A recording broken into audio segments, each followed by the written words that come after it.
school right now. Yeah. Do you ever have dreams about like going back to school? having like exams? Mine's always history exam, or like I've got to go on stage to do some sort of play or something, and like I don't know any of my words. Do you ever have those dreams? Yeah. Do you? Yeah, me all too. the time. Yeah. And I have. And then you wake up and you think, and you just probably so don't have to do that I anymore. that dream, Sometimes I have dreams that include people from school, but like it's just like the most random people that I wasn't even like friends with. It was like acquaintances of school, and then suddenly in your dream you think, why are they in my dream? Yeah. It's a weird one, isn't it? It's like something in your subconscious. Do you ever have a dream as well where there's someone in your dream, right, and you know who they are, but they look completely different, but you know who they are in the dream? So like, could be someone in the dream, and I know that it's meant to be Ewan, but actually Ewan looks like Ricky. But all through the dream, I know that that's you, that it's Ewan. That's like the best dream ever for me. That's your wet dream, that is. So what's been going on then? Classic. We are definitely keeping that in. Yeah, definitely. What's been going on then? I mean, it's been a couple of weeks since we met last. I know. Missed you boys, missed you. Yeah. And you've been coming off a bit of a dicky tummy. Yeah, I haven't been too Dicky well, belly. unfortunately. No. So social distance, boys. Yeah. And our kids had it, but luckily, touch wood. Yeah, we haven't had it yet. We haven't had it yet. But there's a sickness and diarrhea bug going around, so be vigilant about that. Yeah. But lots been going on. Everybody ready for the metaverse? I'm just getting over Halloween, to be fair. Yeah, I guess so, yeah. I mean, I don't really understand it. Do you understand it a bit more? Well, is it going to be like a virtual reality, like you put goggles on, similar to the 3D, or? Have you seen Ready Player One? No. You need to watch Ready Player One to understand it. Right. I mean, is that a film? Is it? Yeah. Okay. It's a really good. Steven Spielberg, isn't it? Is it? Yeah. Good film. New film? Nah, it's about 3-4 years old, something like that. Except the Oasis.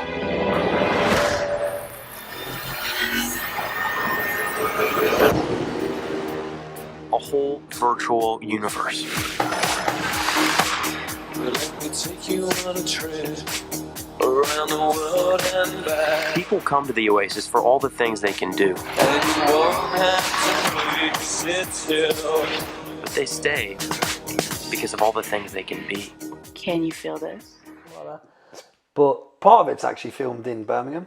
Digbeth, you said, yeah, Digbeth. Yeah. The car chase scene. Yeah, but it's a really good film, and it's one of those. It's a bit nostalgic as well because it has a lot of old references to like 80s films. Yeah. Okay. Yeah. But the concept is, excuse me. It touches on basically where we're all heading as a human race. Right. Like the opening scene is you've almost got these like shacks, like shanty towns, haven't you?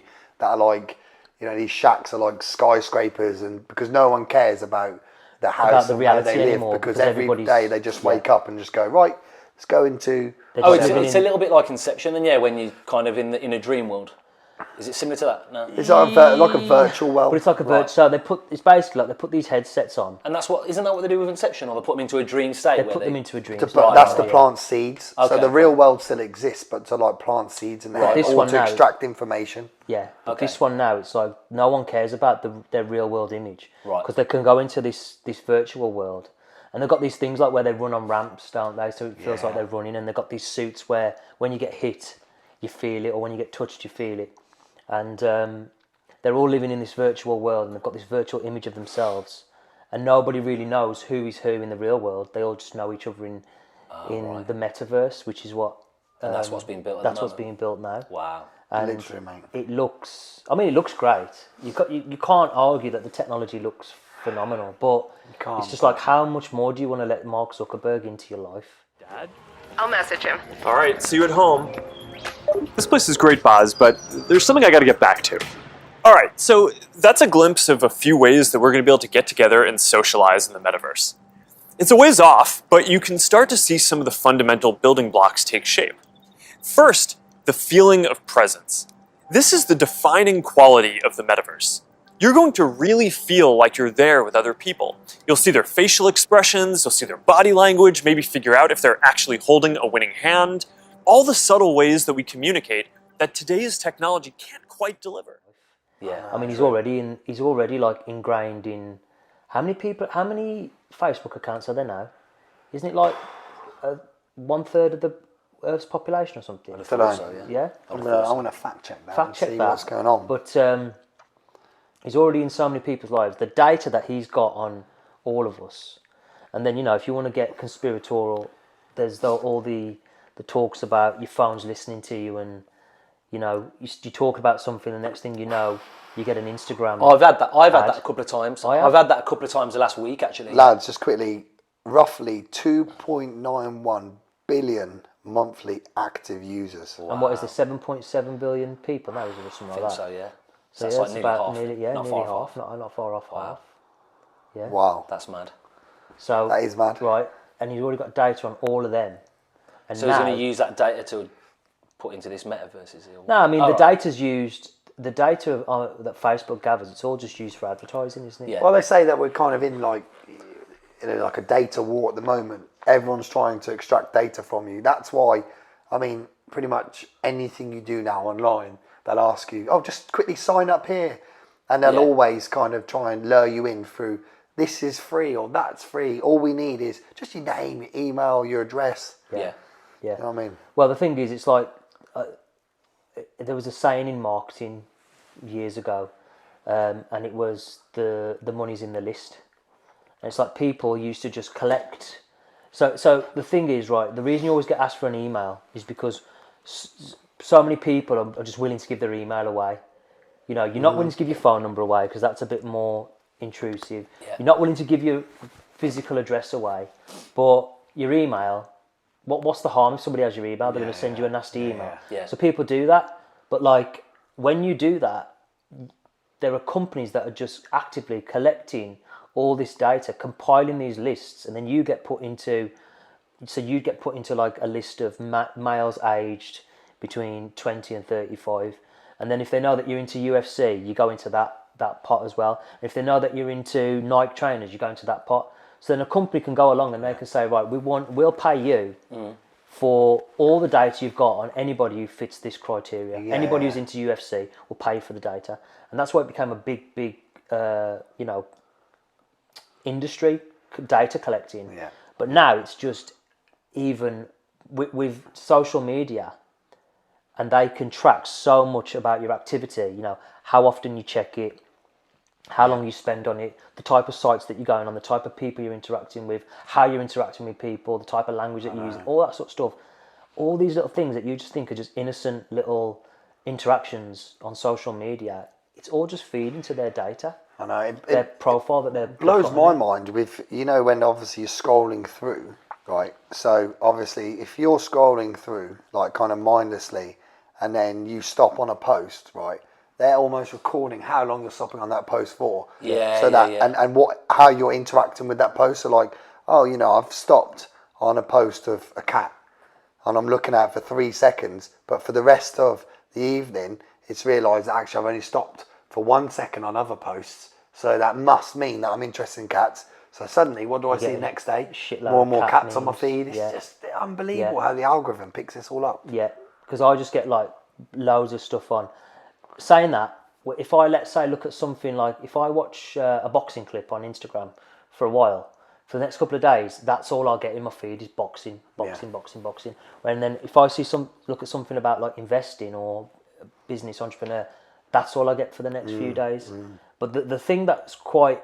You've been getting bombarded with penis pumps for a while. Yeah, for a good while actually. And erectile dysfunction. Not sure why. As well. Not sure why, but no, genuinely, I keep getting erectile dysfunction at the top of these websites that I'm going to, and I'm 30 plus now, mate. that's probably true. Probably that's what it is. But 5 kids later, I don't think I'm on the 5th kid now. I don't think I need anything for that.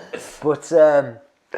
But the thing that's really vindictive as well is when if they see that you haven't been active for a while, they push to you. Because remember, what does everybody do to make it official now when you're in a relationship? They go onto Facebook and they change the status in relationship with. So then they remember who you've been previously in a relationship with. And when you get those little notifications, oh, so-and-so's just posted for the first time in a while, or whatever.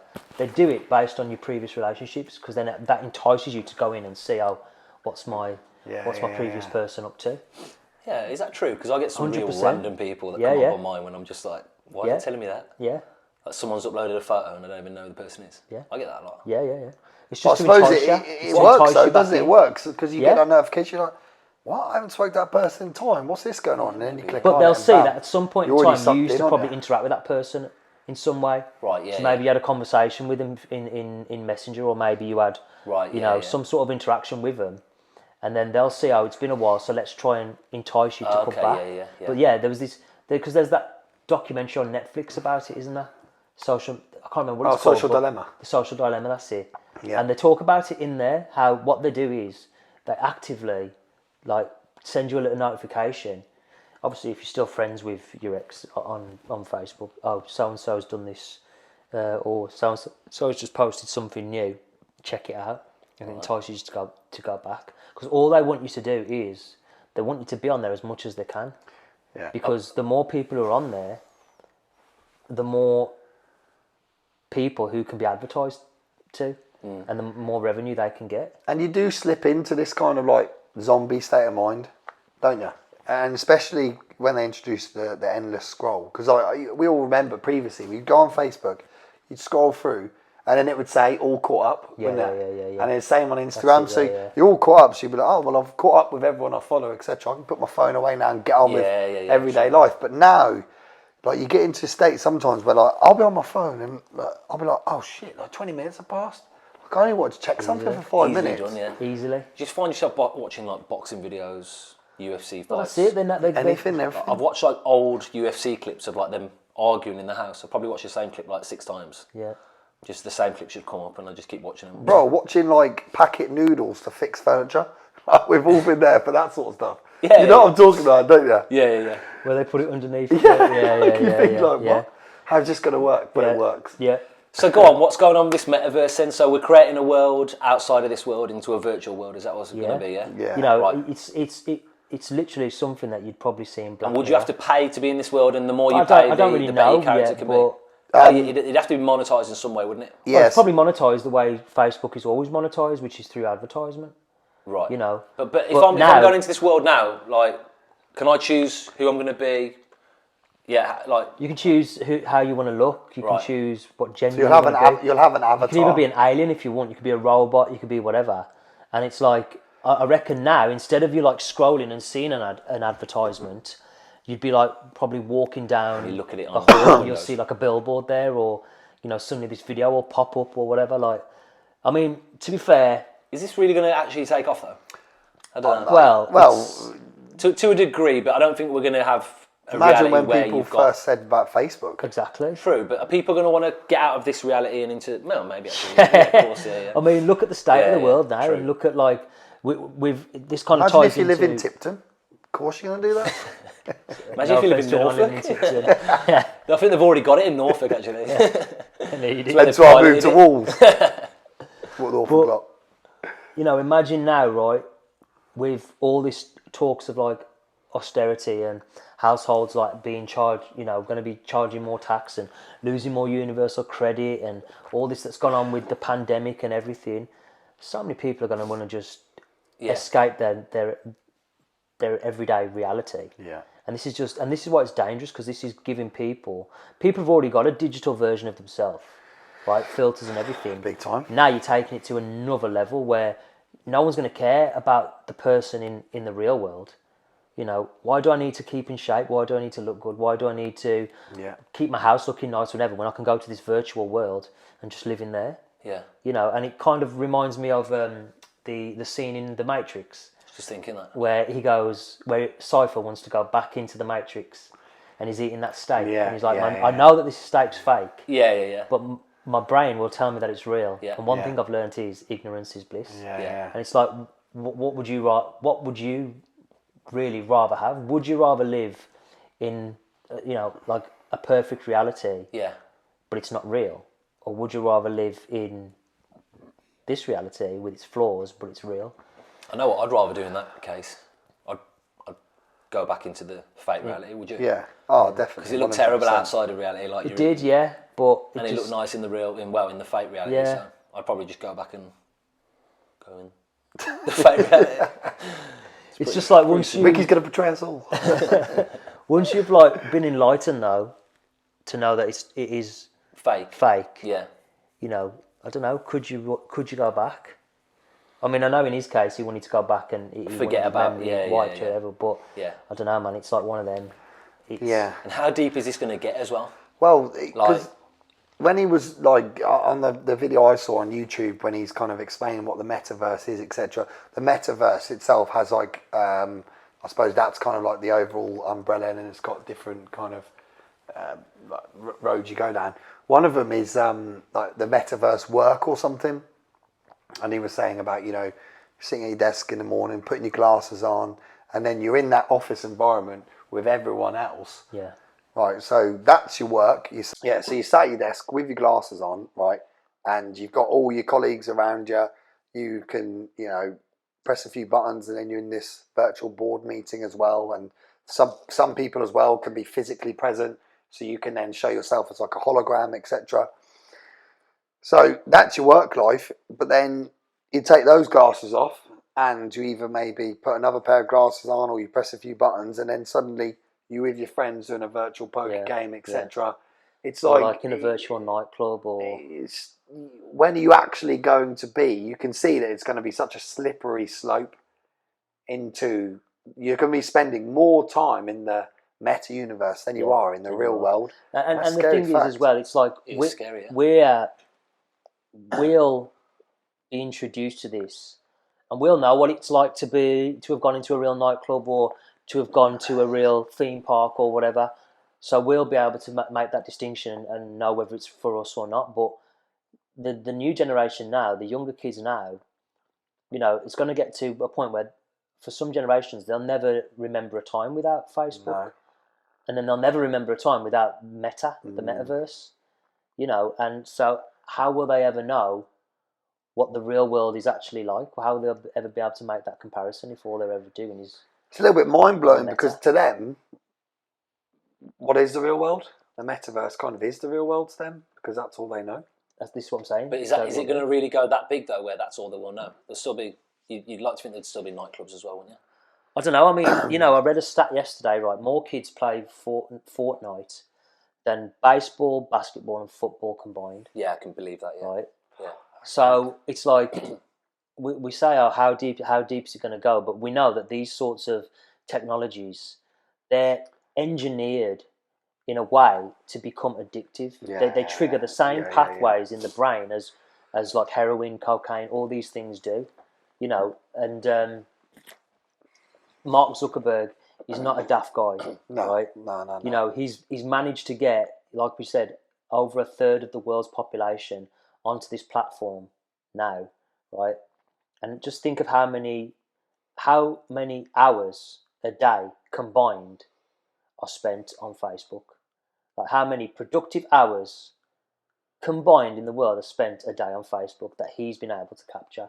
So he's going into this. He's obviously going to put, I'm not going to say his heart and soul because I don't know if he's got a heart and a soul, to be honest. So there's the argument that he might be an AI robot in it, but he's putting a lot of effort into this and a lot of resource into it, and he's going to make sure that it works. I don't think right now we can fathom just what's going to happen in the future. I know. I feel like because the way we've evolved over the last 10, 15 years in comparison to, the 200 or 300 years before that, I think it's just going to, like, the next probably 30, 40 years are going to be mind-blowing. Like, we can't even imagine that. I think the closest you can come to actually imagining what the future might be, like, have you seen Black Mirror? Yeah. Some of the concepts from Black Mirror, I think a lot of that is eventually going to be real. It's going to be real. Like the one where he tunes into the game and he's in the actual, he just puts in the little and he's in the game. Yeah. And when she's walking around and... well, that's kind of a bit like them. This is... That's what I was thinking. It's quite similar to the Metaverse, isn't it? Yeah. And there's one where she's walking around as well and kind of like... You told me about this one before I watched actually. The nicer you are, the better your rating is. And the more you can get into... Well, no, that's actually happening though in China, isn't it? Yeah. They're doing the social credit there, yeah. Are they? Yeah. So that will be coming over here as well. Yeah. So so you're gonna have all these people walking around just being nice to each other just for the very idea of being able to jump the queue or get first class instead of second class. Yeah. You know what I mean? Like it's crazy really to think that that's coming. 100%. And it will come. It will come. Yeah, it's coming, and it's things like this, and it's like you got to remember as well the money and the power that these guys have got. You know, I read something recently about Facebook, YouTube, and Google, the three biggest companies in the world. They've got more power than the Roman Empire had. I can believe You know, that. they've got more power and influence over the world than the Roman Empire. And think of how big the Roman Empire was at its peak. They've got more power than them. So I think like a lot of us, we live in bliss a little bit and we live in ignorance when we're scrolling on these social medias, but we don't realise that it's, I'm not going to say sinister, but there's bigger forces at play here, you know. And to be fair, with the Facebook thing, I think it needed to evolve it, because I can't stand Facebook. Like, it's just, it just seems to me it's just a platform for people to either bitch or just post memes. Like, that's it. You know watch what I mean? videos. That's all I use. And to be fair, it's usually Instagram now for the videos. Yeah, which is part of the Facebook family. Is it? isn't Okay, Yeah, he owns Facebook, he owns WhatsApp as well. Facebook, WhatsApp, and Instagram, they're all owned by Mark Zuckerberg. Yeah. Doing all right for himself. He's doing all right. Very all right not too for bad. himself, yeah. Yeah. Very all right. But so yeah, what else is going on there? Well, I heard that Elon Musk said that Elon Musk would get rid of world hunger if the UN could prove it would cost $6 billion. I think it was. Well, they've said 2% of his wealth could clear world hunger, and that's 6 billion. 2% and that works of his out wealth. To, that $6 works out to billion. 6 billion. That is insane. And that could apparently, you know, wipe out world hunger. And he said, if you can give me open source accounting and show me how that can be done, I will sell $6 billion worth of Tesla stock right now and give it to you. But you need to show me how that's going to be done. Fair play to them. Because it's all right them throwing out these statements. Yeah, but, exactly. You know, it's like, and he's calling their bluff. Exactly. Go on then. Do it. It almost seems like someone just pulled that figure out their arse. Yeah. Just again, sort of like to attack Elon Musk or whatever. Yeah. Probably thinking he'd probably never even read it. And then he's gone on bloody, I think it was on their Twitter or their Instagram or something, and he's put it on there. If you can prove to me and show me accounting, break it down how that will happen, I'll give you $6 billion. I'll sell $6 billion Tesla stock right now. There's just someone like behind the screen after he replied, going, "Shit, what have I done? Yeah, what have I done?" Yeah, exactly. So, but you know, I saw that story and I thought of you, Rick, because it kind of feeds into what we were speaking about. Yeah. The other week. But it's positive to see someone's actually said, if you can prove it, I will do it. But what if they come back and say, look, we can solve half world hunger or a third of it? Would it still not be worth selling $6 billion worth of Tesla's shares to do that? Yeah. The only thing is like, it's all right people saying that. It's all right people saying that they're going to do that. But like, how long are things like Christian Aid and the Red Cross and all these charities been about trying to end world hunger in the third world? Are they really trying to end world hunger? Exactly. Or is it just... Yeah. They've got to sustain... The charity is a business and it's got to sustain itself. You know, there's people who are at the top. There's people who are out on the street trying to get the people to sign up and everything. You know, when you see these people on the street trying to get people to sign up to charities, and you know that like 5% goes to exactly, charity. You're not doing it altruistically.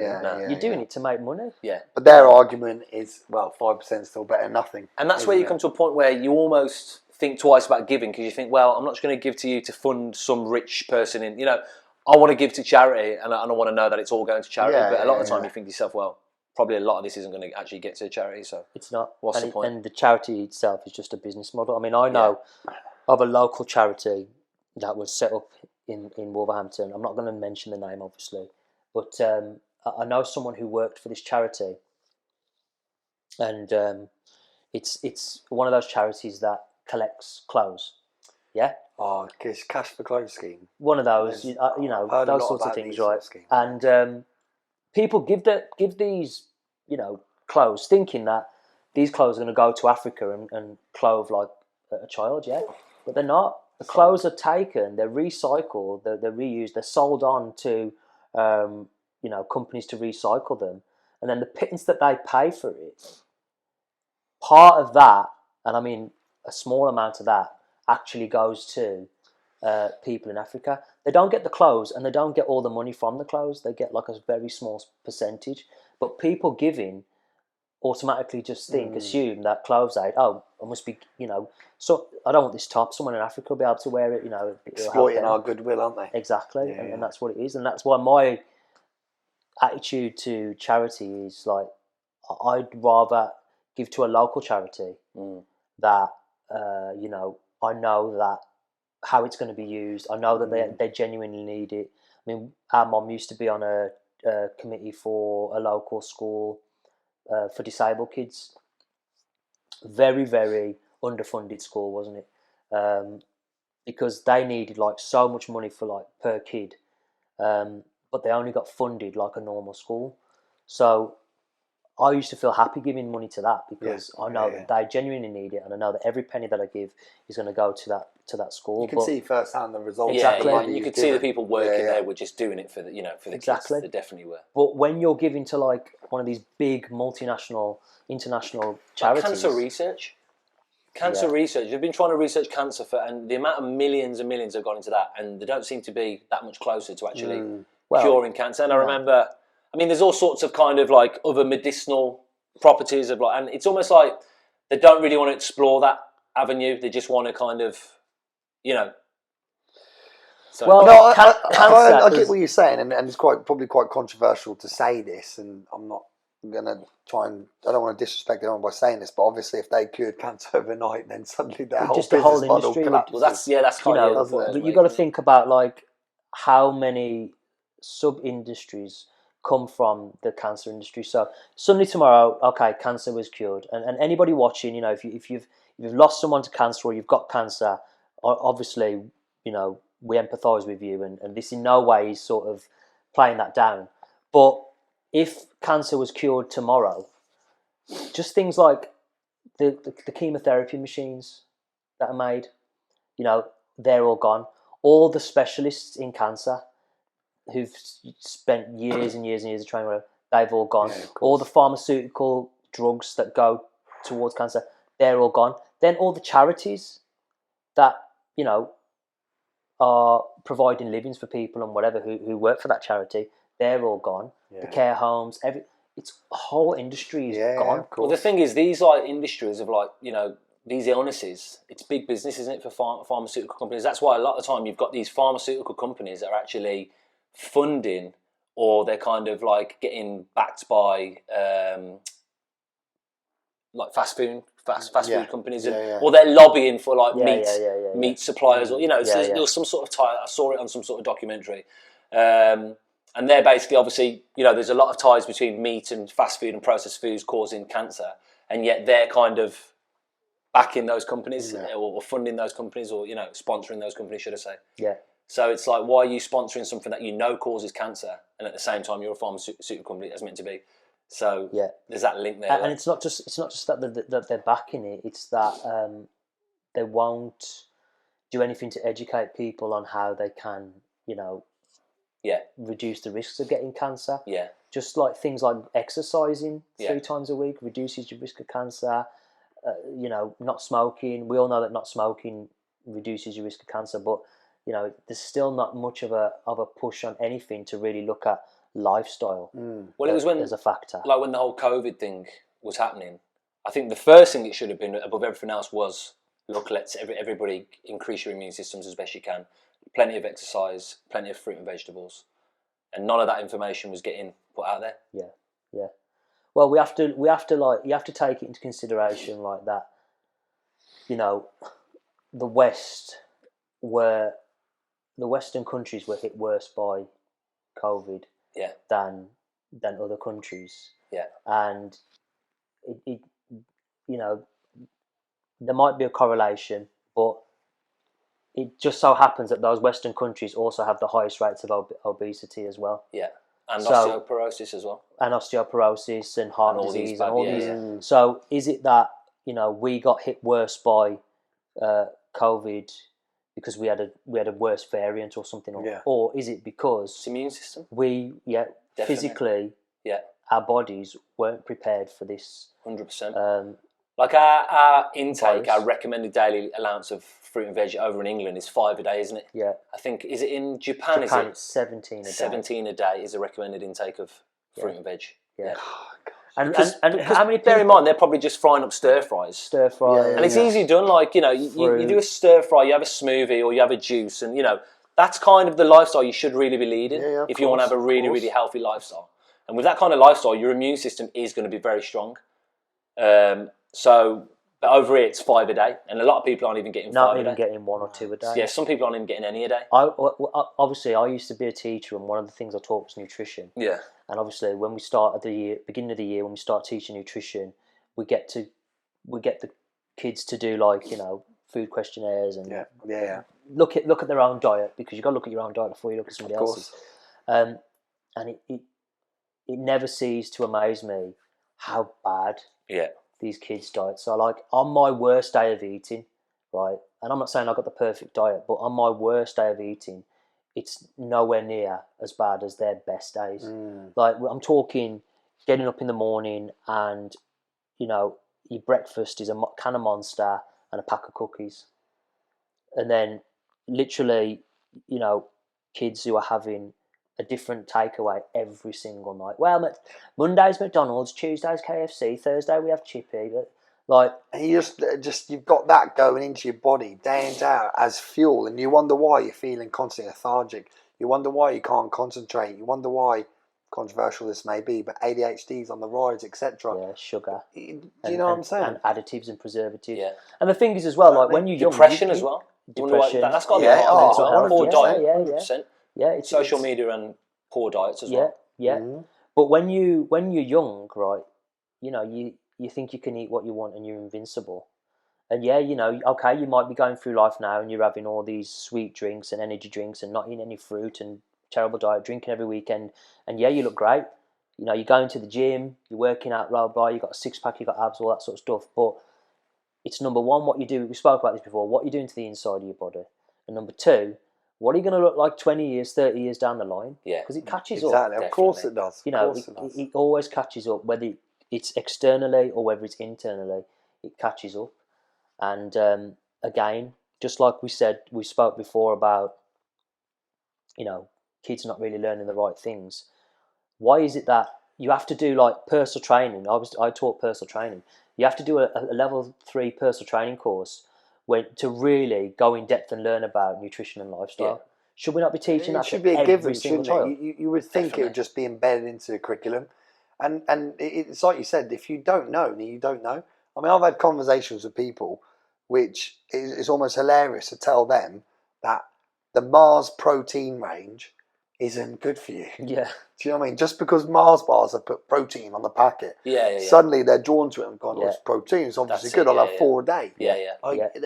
They're saying that because obviously it contains milk and milk contains protein. Yeah. They're just almost exploiting your ignorance here, Well, mate. they did this study, right, you'll be all right. a few years ago, and it was so they found that if you add protein to packaging, I can't remember the exact figure, but you could increase the price by like 15% just by adding protein. And all they need to do is up the protein by a few grams, you know, by adding a bit more whey or adding a bit more milk.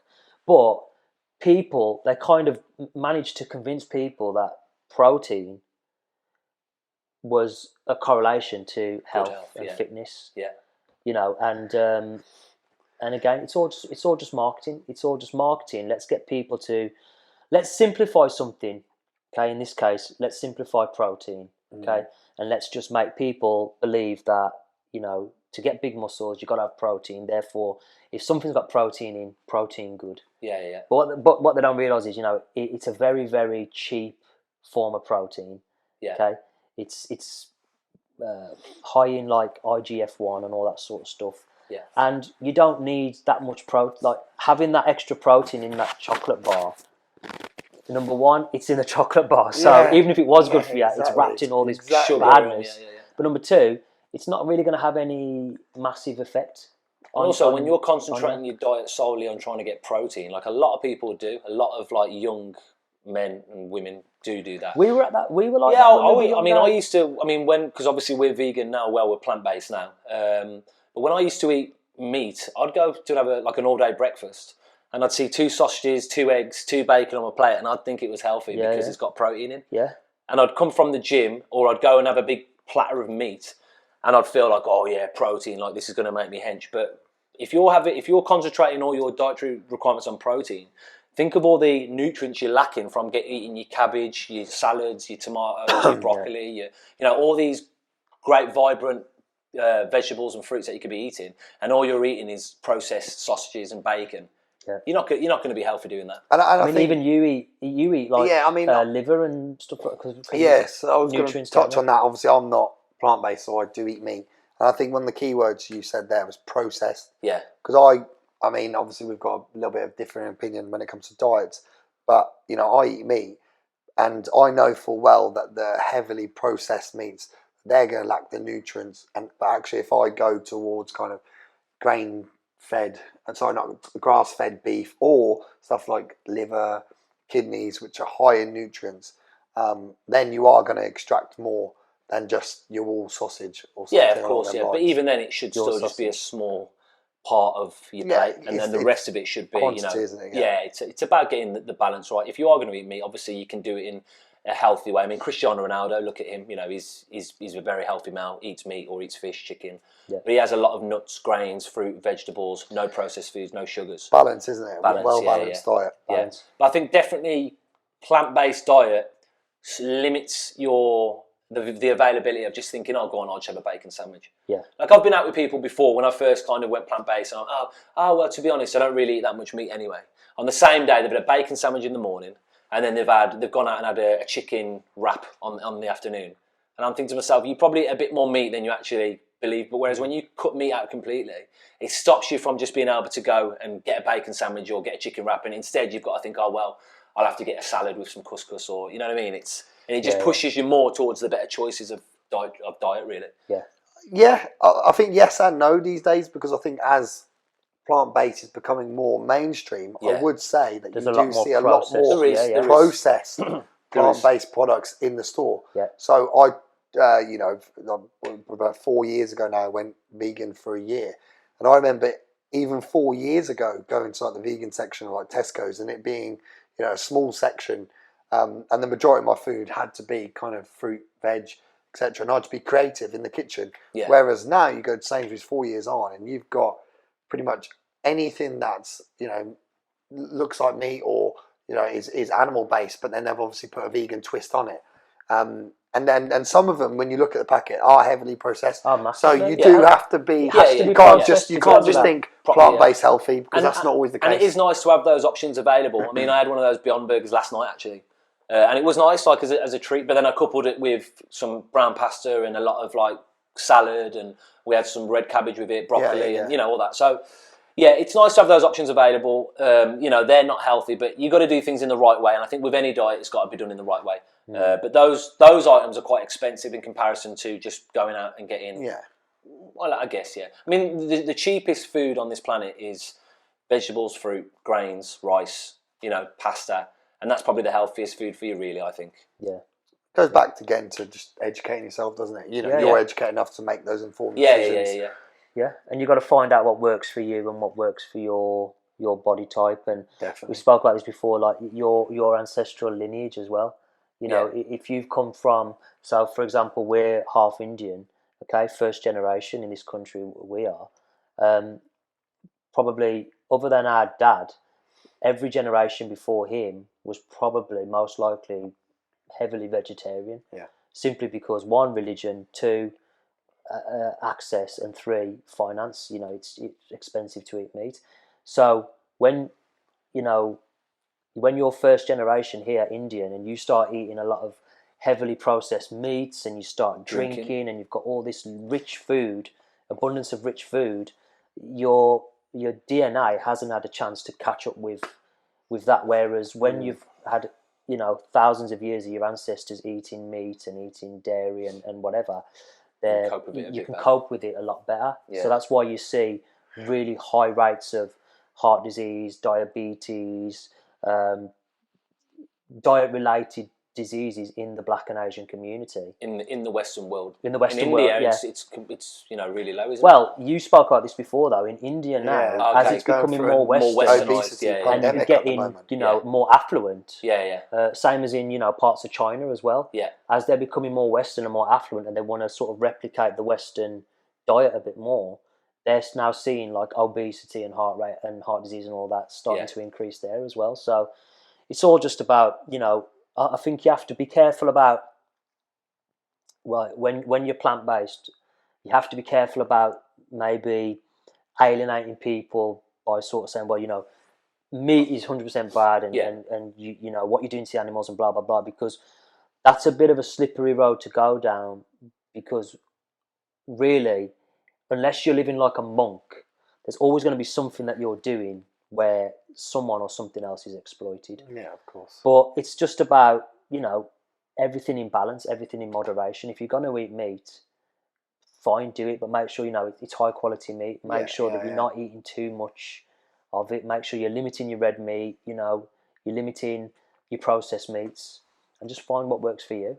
Yeah, and we're going to do a podcast more on health, aren't we? At a certain point. Yeah. But just to finish up, I saw an interesting fact the other day where I think it was on Game Changers, actually. I watched that the other day. Have you seen that? It's quite good. Yeah, I'll see it now. I think it said something along the lines of 85% of agricultural land is used to create 15% of meat, which produces 15% of the world's calories. Meaning 85% of agriculture is all this grain is fed to animals. Yeah. And then that only creates 15% of calories for the world. Yeah. And so I think over just from 60% of the world's drugs as well go to animals. Well, yeah, that as well. But there's this kind of like I might be wrong on misconception that there's this misconception that, oh well, if we didn't eat meat, what would we eat then? But actually, you'd have a lot. Well, you'd more than be able to, because at the moment we're using 85% of agricultural land to feed animals, livestock, to then produce 15% of our calories. We're only that 15% land is providing all our fruit and vegetables. So let's say everybody goes plant-based and it goes up to 30%. We'd still be saving 70% on land. So it would be better for the environment. And that's another way we could go towards ending world hunger as well. So Ellen, if you're listening, which you probably are. Ellen. Ellen. Elon. Oh, Elon, yeah. Yeah. Everyone go vegan. And Ellen as well. Everyone go vegan. Oh gosh. No, but yeah, obviously, yeah, each to their own, and we'll be touching a little bit more on because on health and fitness. And interesting fact about actually soya and how soya is actually, because there's been this massive boom in the soya industry over the last few years, and what they'll do to kind of accelerate the process of soya is use nitrogen, but after I think so many crops, it just kills the nutrients in the soil below it, and it then becomes like a wasteland, etc. Most of that soy has been fed to animals. Well, this is a fact that I saw. That's that shift is changing now, because the soy is actually going towards a lot of these soya-based products. Yeah. But this is something we can look into. And the thing is, it's so technical. You'd have to get all the information to. It's something we need to look into a bit more if we're going to be discussing it as well. So, but yeah, I think this myth about protein needs to definitely be put to bed, and just quite simply eat a nice balanced diet: fruit, veg, bit of meat if you want to eat meat, but healthy sources. Just to summarise. Yeah. So what else? So Netflix are under fire, aren't they?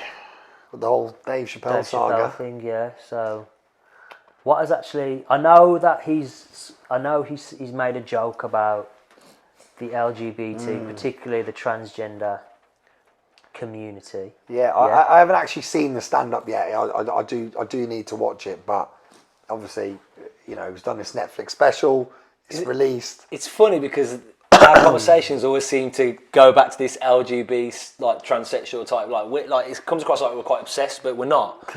I think it's just for some reason there always seems to be something. Yeah, well that's it. Yeah, there always seems to be something in the media about it. So that's always why it's a bit of a talking point. Well, the thing is, like with comedy, it used to be that with comedy, like nothing was off the table, was it? You could make fun of race, gender, sexuality, whatever, class, everything, because it was all done in jest, and it's kind of like, if you can laugh at everyone, then you're laughing at no one. Do you know what I mean? And there are stereotypes that exist, which are funny. Yeah, exactly. And that's right? how it should be in one respect. Yeah, I that think that so is as well. comedy at its essence. Exactly. And if you don't like the comedy, Just don't listen to it. just don't listen to it. Like Totally. I remember when I was younger, and I went to a Roy Chubby Brown tribute, Okay, Right. I'm not sure who that is. and he's like an old comedian, Right. vulgar comedian, right? And he's a bit of a race. He's a bit of a bigot, a racist. So he's a sexist, a racist, everything. He's everyist, right? Anyway, we went to this thing, and it was me and there was another Indian lad who I was friends with at the time, and his girlfriend was white, and her friend was white, and we went to this thing. And first thing he says is, "We got any Sinjis in the house?" Meaning sings. Like, "We got any Indians or Sinjis in the house?" So my mate, giving it the big one, "Yeah, us." We're at the back. "Oh, here we, us, blah blah blah." Anyway, for the next sort of 15 minutes, we were just the butt of every joke. Why has he done that? Why has he Right, put his and I hand just up? thought, shut When you your go mouth, to like, you you like look the at interview like me, this, right, what nah. are you doing? So, and it was, oh, well, what are you doing here? Shouldn't you be in the taxis, or shouldn't you be in the buses, or your shop's still open? All this sort of stuff, right? Yeah. Now, for me, like, it was all right for the first sort of 5 minutes, but then when he kept going on and on and on, I was like, I can take a joke, but come on, mate, move on. Like, you know what I mean? It's getting a bit old now. So in the end, I walked out just because I was bored. Yeah. Not I was offended, I was bored. But I had the option to walk out. I didn't like what he was saying. I didn't find it very funny. Yeah. And I had the option to walk out, but I wouldn't go. You mean and then, you didn't start a campaign against him? exactly. This is what I'm saying. You didn't I do didn't that? then start a campaign. Really? Right. You didn't? Exactly. No, missed opportunity really. yeah, sure. But I didn't start a campaign and whatever. I just I'm probably not going to watch him again because one, it's not my sort of humour anyway. But two, I don't want to be the butt of every joke. So you've got the choice to turn on the Dave Chappelle thing, and you've got the choice not to. Yeah. And comedy, in my opinion, is sacred because it's something that's very unifying. If we can all laugh at each other, we can all find common ground. Definitely, yeah.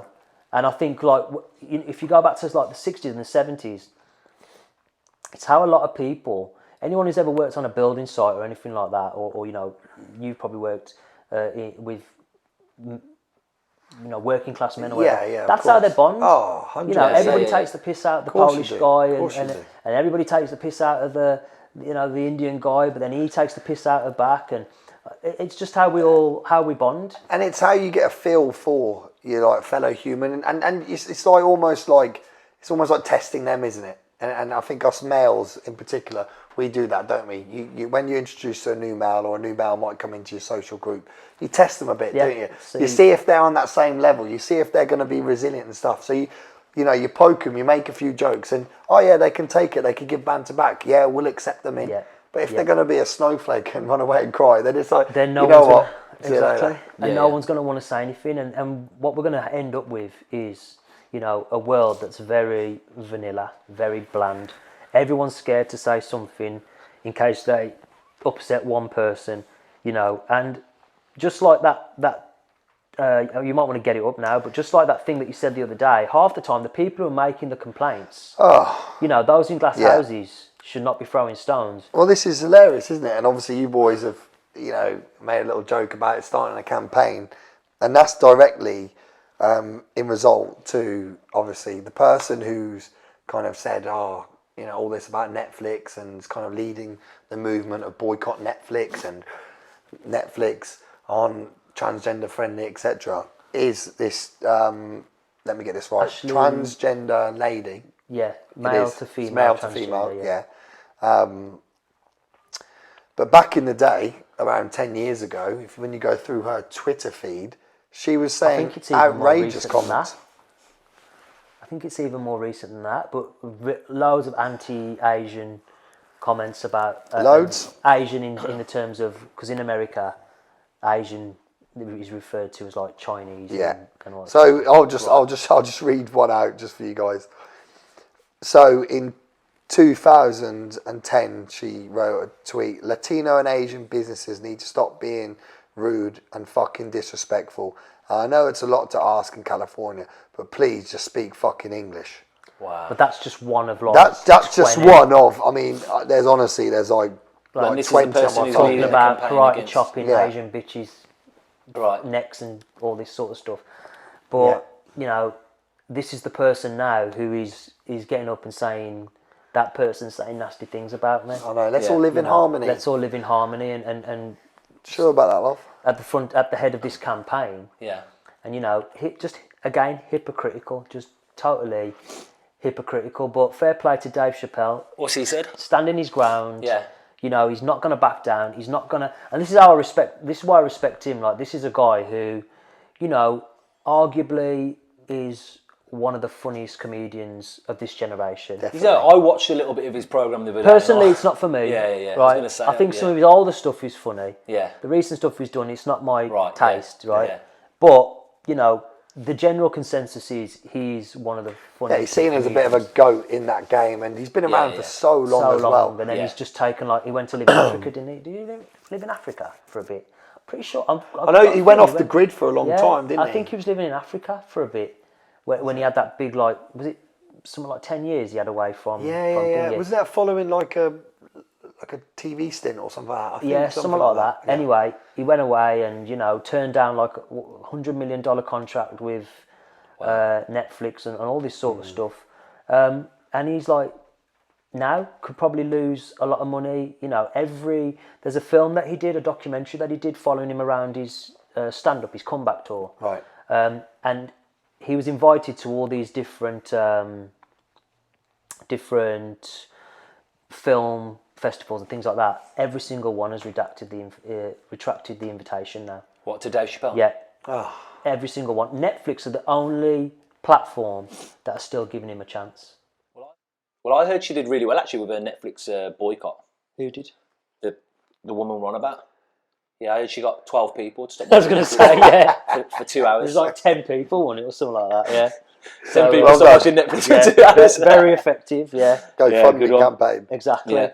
But that just shows you can get is 10 people to back or 12 people to back your cause. Was it actually 12 people? That was just. No, I think it was. I think it really was. Yeah, I think it was like 10 or 12 people who left the office. That's got to be one of the worst campaigns ever. Then. Yeah, literally. But it just the thing that I've noticed is race is off the table in comedy now.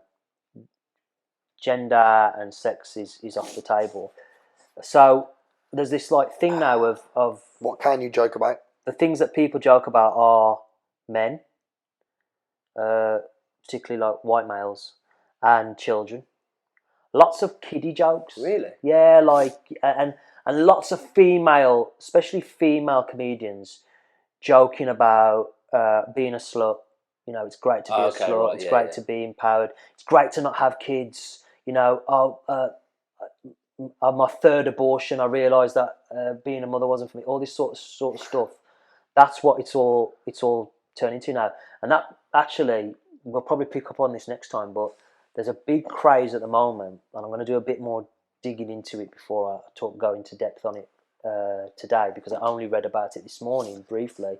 But there's a big movement at the moment, particularly in America, but it might come over here, of young women in their 20s getting themselves sterilised, so that they which is what having their womb, so they're unable to have children. Unable really, reproduce. And making that decision in your 20s. They're making that decision in their 20s. Wow. That shouldn't be illegal, because of climate change and global overpopulation and all that sort of stuff, and a lot of them so that they don't bring any more white men into the world. Potentially bring any more white men into the world. Thank God, because it's the patriarchy. Exactly. Thank God. Because of the damage that the white patriarchy are doing. This is a movement now, and I would argue that 99% of those girls who are doing it in 10 years' time, when they meet a man who they actually love and want to settle down with, will regret that decision. And just when they've got that, again, I'm not female, last time I checked,